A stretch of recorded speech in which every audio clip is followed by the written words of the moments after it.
A no-sleep story posted by Zero Anonymous. I saw heaven, and now I want nothing more than to sin.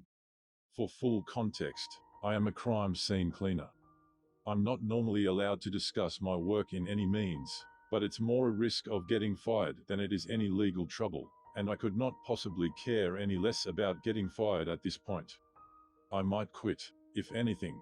I've been in this job for about 6 years now. I clean up anything crime-related from hoarding situations to violent murders. It doesn't affect me too much anymore, but I can't say it doesn't disgust me every time. It's nothing I lose sleep over by now, though. I'm not always cleaning by myself. There's other people around, detectives, family, other cleaners, whatever. It's more rare for me to be completely alone on the job, really. But today, I was. It was thought to be a suicide. That's why they let me stay on the scene alone to clean.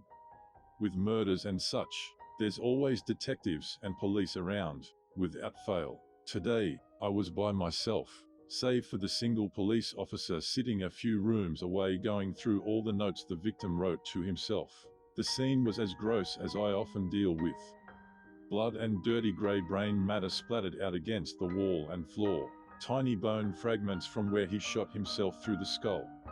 The body had already been removed. The bathroom examined in detail. All that remained was for me to eradicate the mess. It was eerily quiet that morning, once everyone else had left. For a while I could hear the officer shuffling through papers, occasionally scribbling down some notes of his own. I didn't think much of it when the rustling stopped. He's probably just looking at a long note, or analyzing it in detail. Then I heard a thud, and a door opening. I stopped what I was doing, relentlessly scrubbing down the sink, and listened. It was dead silent now, other than the air conditioning. Hesitant, I stuck my head out of the bathroom and glanced down the hall, calling out to the officer I knew was only a good 10 feet away in the study. "Officer Parks." There was no reply. I exited the bathroom and took a few steps to the study.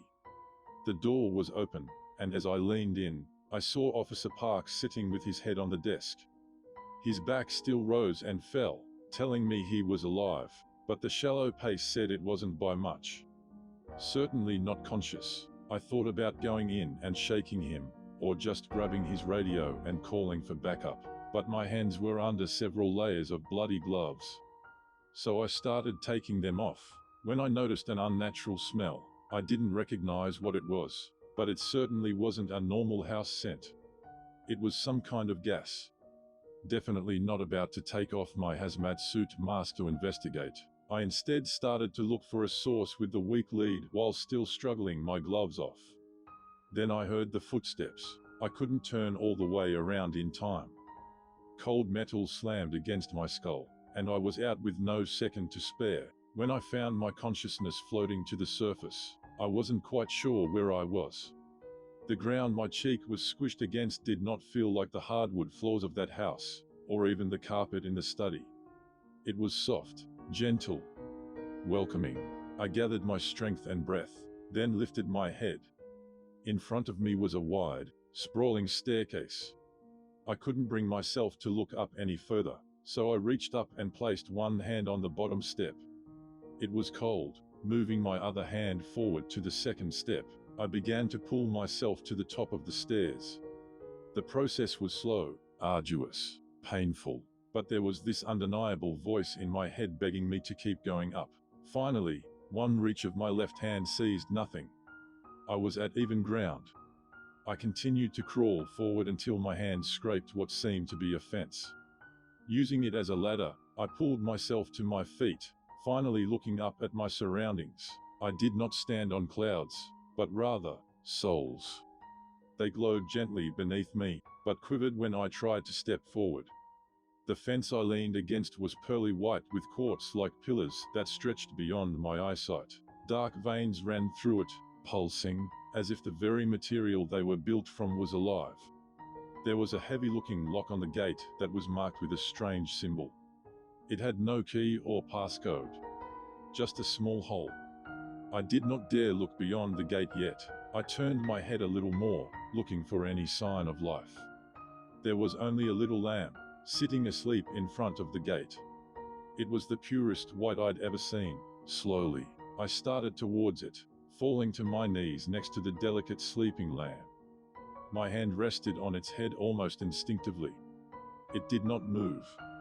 I scratched behind its little ears and it began to stir, much to my relief. It was just a small animal. But any life was comfort at that moment. The lamb opened its eyes and looked at me. My whole body felt like it froze. It had such human eyes. It stared so deeply into me, like it could read my every thought and feeling. It gave a gentle bore and looked beyond the gate. I finally worked up the courage to follow its gaze and see into the kingdom of God. I cannot truly describe what I saw. It was otherworldly, unlike anything I've ever experienced with my senses before. There are few words I could possibly use to express heaven, or inspiring, daunting, devastating, a magnificent desolation, in the truest sense I could ever mean it, completely terrifying. I tore my eyes from the unseemly sight and faced the lamb again. It still stared at me with its horrible human gaze. I looked dead into the eyes of God and wept. I sobbed, crying terribly like I never had before. My body seized up, practically convulsing, until the tears bore me back into unconsciousness. When I could open my eyes again, all I could see were a pair of shoes. Someone standing in front of me.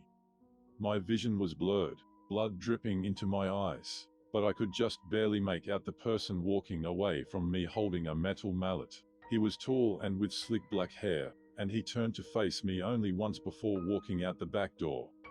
I suppose my eyes were glazed over enough that he thought I was out. I lay there for a long time. I don't know how long, exactly.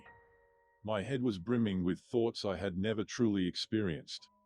Violence. Being a crime scene cleaner only made me ever more against violence. But then, as I lay there concussed, it's all I could think about.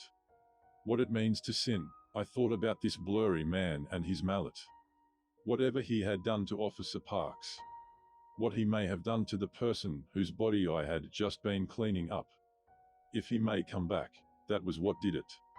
The thought he might come back and finish me off was enough to make me force myself up. I dragged myself back out to my car, flopping down in the driver's seat and sitting there. I looked down at my hands. I was still in my hazmat suit, which I usually have to take off before I get back in the car. But I don't care anymore. I drove home.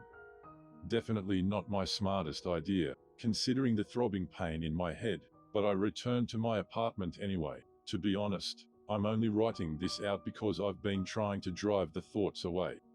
It hasn't helped. I want absolutely nothing more than to buy my ticket to hell with bloody hands. I should make that man pay for what he made me see. I am going to find him and make him witness what I had to. He will face retribution, and one day, so will I once again.